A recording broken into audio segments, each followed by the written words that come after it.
figure out what I'm going to do.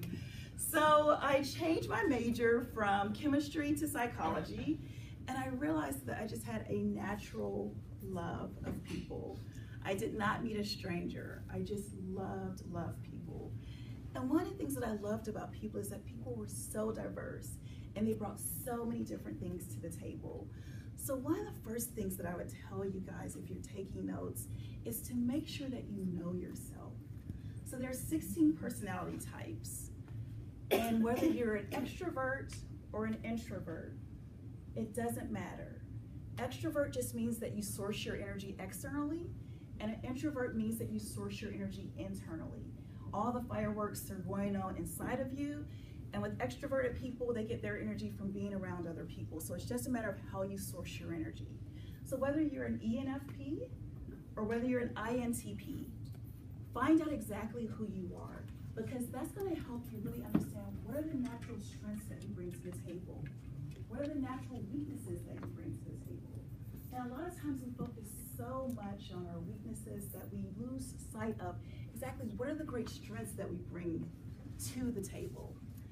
So a site that I want you guys to visit is called 16personalities.com, and you can get a free personality assessment there. I am not a paid advocate for them. I get no funding for telling you guys about this source. But one of the things that I'll tell you is if you go to 16personalities.com, it's really going to help you truly know what you're all about. And if you're married, I recommend that you do it with your spouse. Because a lot of conflicts in marriage just arise from the fact that you want your spouse to be exactly like you, and for the most part, you marry someone who's completely opposite of you.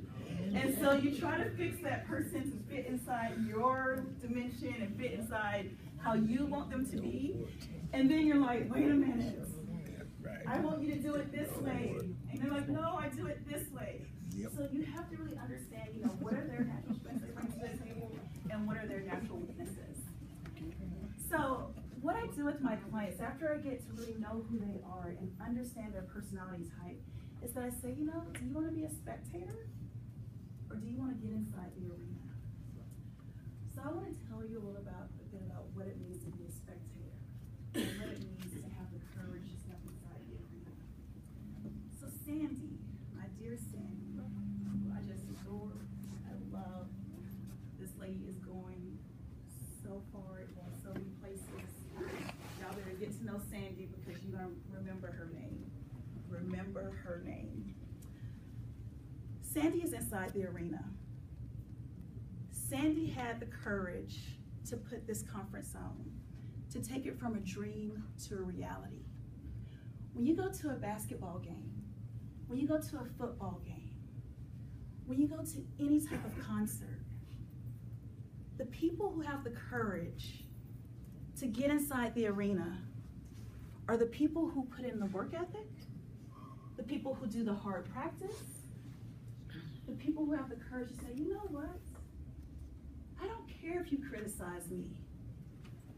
I don't care if you don't like what I'm doing. I don't care if you don't believe in my dream.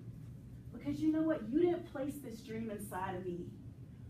God placed it inside of me. And because God placed it inside of me, you can stay over here being a spectator if you want to. But I don't have time to be on the sideline with you.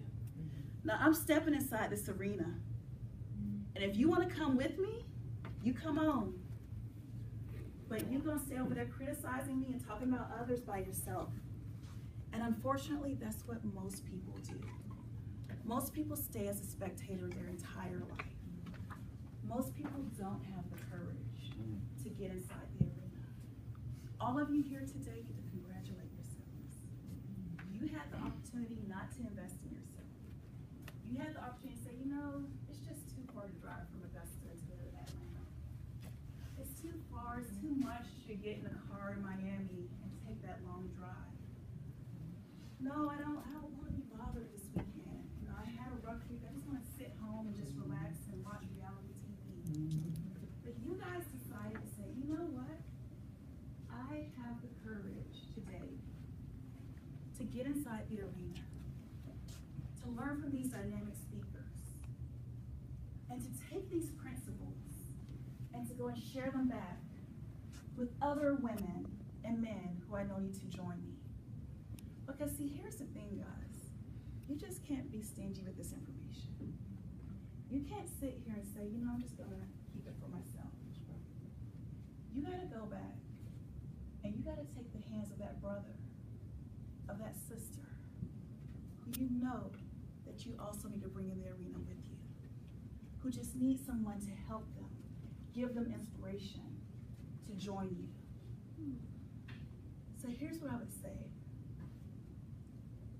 If you know that there's someone you need to help today, don't let this day pass by without picking up the phone, calling that person, and sharing some of this great information and wisdom that's been put upon you. So I was blessed with the honor of going to an executive retreat a couple of months ago. And they had all of these great things going on. And the one nugget that I left with, that I promise you, you want to keep with you also. And it was this: what you give, you get to keep. What you hold on to, you lose forever. Amen. So once again, what you give, you get to keep. What you hold on to, you lose forever. So many times, especially in our community, we end up competing with each other. We end up trying to one-up each other. We end up not collaborating together. And we end up holding on to things that we know we need to share.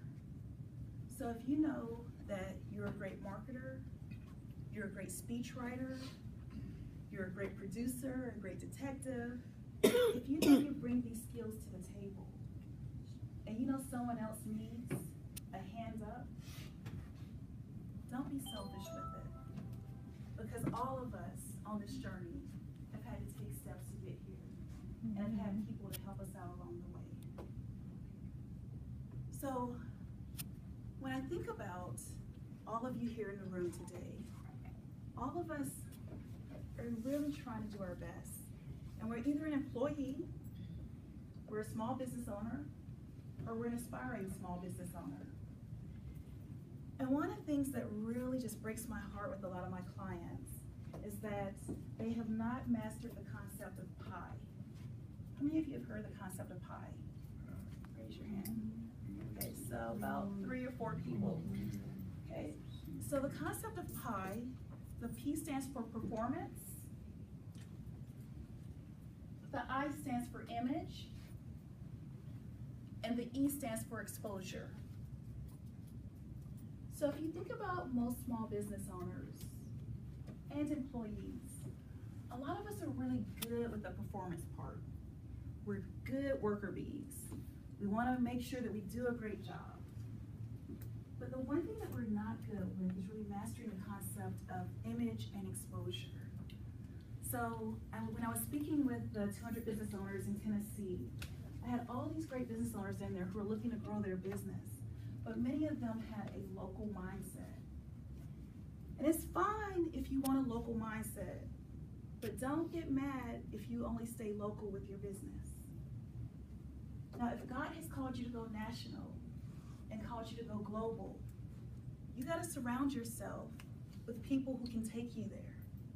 You can't keep surrounding yourself with people who only have that local mindset, who only have that mindset of, well, you know, Monica, it's been on status quo the past 10 years and this is about as good as it's gonna get.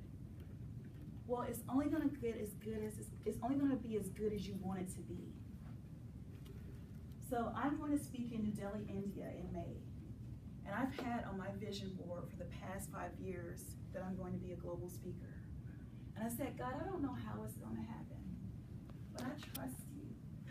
I trust you that you're gonna start taking me globally.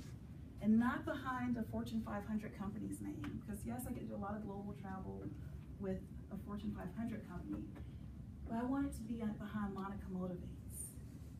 And God said, trust me, trust me.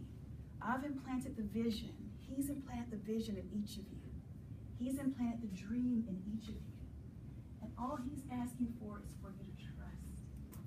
And a lot of times, you know, we're not taking that time to listen. He He's sending you the help. He's sending you the resources. And all he's telling you to do is, I need you to go and talk to this person. I need you to go pick up this book. I need you to go ahead and go back to school. But no, we want to do it our way. We want to be stubborn. Go through a valley. Think we learned the lesson. Want to be stubborn again. Go through another valley. And God will let you keep repeating that lesson over and over and over again. But I challenge you each day, what are the vessels that God is sending you? What are the people that he's sending you? What are the tools and resources? As I was telling Sandy during one of the testimonial videos, a conference like this easily is at least worth $3,000, and that's at a minimum. With the type of speakers today, the dynamic information, easily $3,000. But there are some people in bed today who wouldn't even spend $5 on something like this because they don't have the mindset to grow. So are you gonna master the concept of pie? Are you gonna keep trying to keep control of everything? Focusing on performance and not mastering the concept of what does your logo say? What is your visual identity? Are you really attracting the clients you're trying to attract? What is your segmentation model? Who is your consumer base? Are you focused on boomers, Generation X, Generation Y? Or are you focused on millennials and centennials, the generation behind millennials? Because if you're trying to grow and focus on the younger generation and you have no type of social media presence, then you have lost that generation. And I'm not asking anyone to raise their hand and say, yeah, Monica, I really should start focusing on social media. But if you're trying to attract the youth and you have no social media presence, you have no digital presence, they don't want to talk to people. They want to do everything through the phone. And so you have to start finding those strategic partnerships. So recently, who in here has taken Uber before? Pretty much everyone in the room. Uber has revolutionized the taxi industry. And when Uber first came on the scenes, a lot of the taxi companies were laughing at them like, who are you? What are you doing? You know, everyone's gonna keep taking taxis and paying these ridiculous rates. And so Uber then made its name and people were like, oh, they're here to stay. Well, then Spotify decided to partner with Uber because what Uber was noticing was that, you know, when my client gets in the car, they really should feel like they're very comfortable and at home. So if I have their playlist playing when they get in this Uber driver's car, it's gonna make their experience much better. So guess who won from this partnership? Both Uber and Spotify. Uber from the perspective of attracting more loyal riders, and Spotify from attracting more premium memberships on their streaming service. So think about who do you need to partner with. And as you think about who you're gonna partner with, either from a brand perspective, there are a lot of brands in here represented today, or from a personal perspective, there are a lot of great leaders in this room today. What are those things that you have gaps with?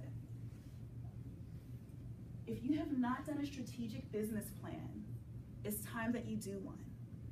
A strategic business plan is up here. It's your strategy. It's your 3-year outlook. You need to understand what's going on in your business from 2017, 2018, and 2019. If you've never done one,